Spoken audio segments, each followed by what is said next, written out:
নমস্কার, আমি সন্তু অধিকারী আবার চলে এসেছি নতুন ভিডিওই।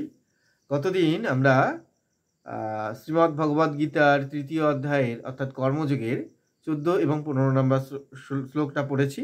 আজকে আমরা 16 এবং 17 নম্বর শ্লোকের তার অনুবাদ, তার অর্থ এবং উচ্চারণ শিক্ষা করব।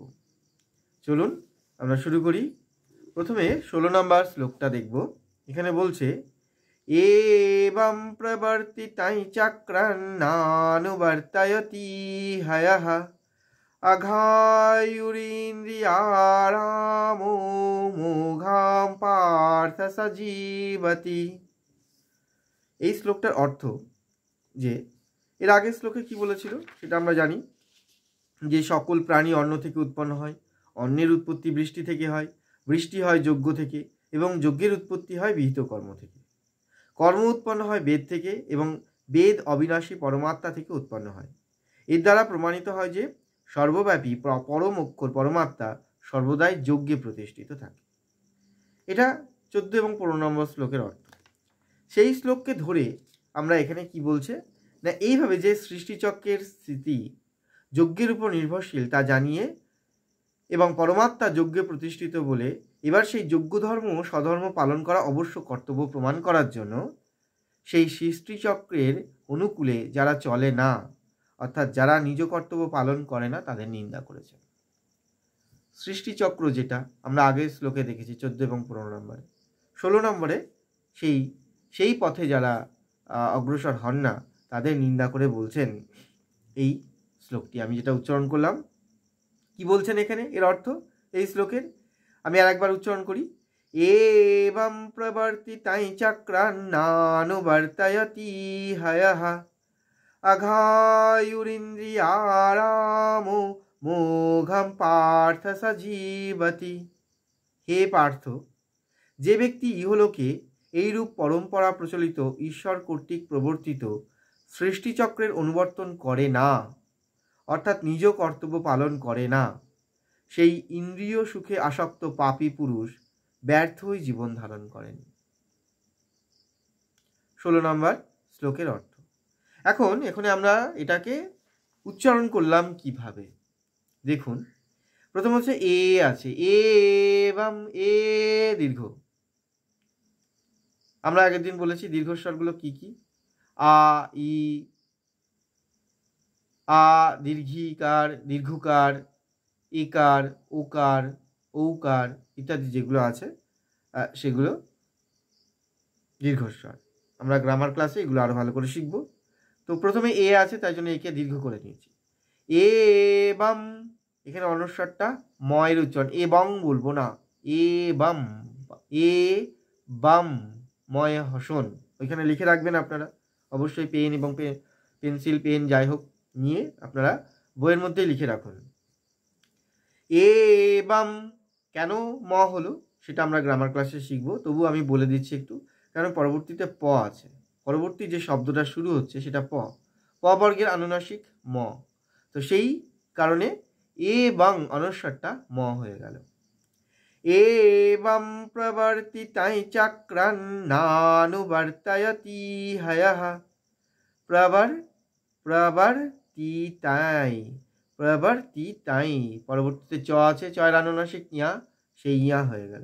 প্রবর্তিতাই চক্রন এখানে আবার অনুস্বরটা চক্র, তারপরে অনুস্বরটা ন হয়ে গেল। চক্রন না দীর্ঘ, বার্তায়া অন্তস্থটাকে ইয়া উচ্চারণ করব, বার্তায়তি হয়ঃ, তি দীর্ঘ করে হয়ঃ, বিসর্গের জন্য শেষে বিসর্গ থাকলে আমরা হ হা হি এরকম উচ্চারণ করি উচ্চারণ অনুসারে। পরের লাইনে আছে আঘায়ুরিন্দ্রিয়ারাম, আঘা ঘা দীর্ঘ, আঘায়ুরিন্দ্রি রিন্দ্রি ইয়ারামো সব দীর্ঘ, মোঘম ঘয়ের পর অনুস্বরটা ময়ের উচ্চারণ হবে। পার্থ সজীবতি। এবার আপনারা আমার সঙ্গে বলবেন, এবং প্রবর্তিतं চক্রন্নানুবর্তয়তি হয়ঃ अघायुरिन्द्रियारामो मोघम पार्थ सजीवति। এবার আমরা 17 নম্বর শ্লোকটা দেখব। 17 নম্বর শ্লোকে কি বলেছে? यस्त्वात्मरतिरेव स्यादात्मतृप्तस्य मानवः आत्मन्येव च सन्तुष्टस्तस्य कार्यं न विद्यते। এর অর্থ, কিন্তু যে ব্যক্তি শুধু আত্মাতেই রমণ করেন, আত্মাতেই তৃপ্ত এবং আত্মাতেই সন্তুষ্ট থাকেন, তার কোনো কর্তব্য থাকে না।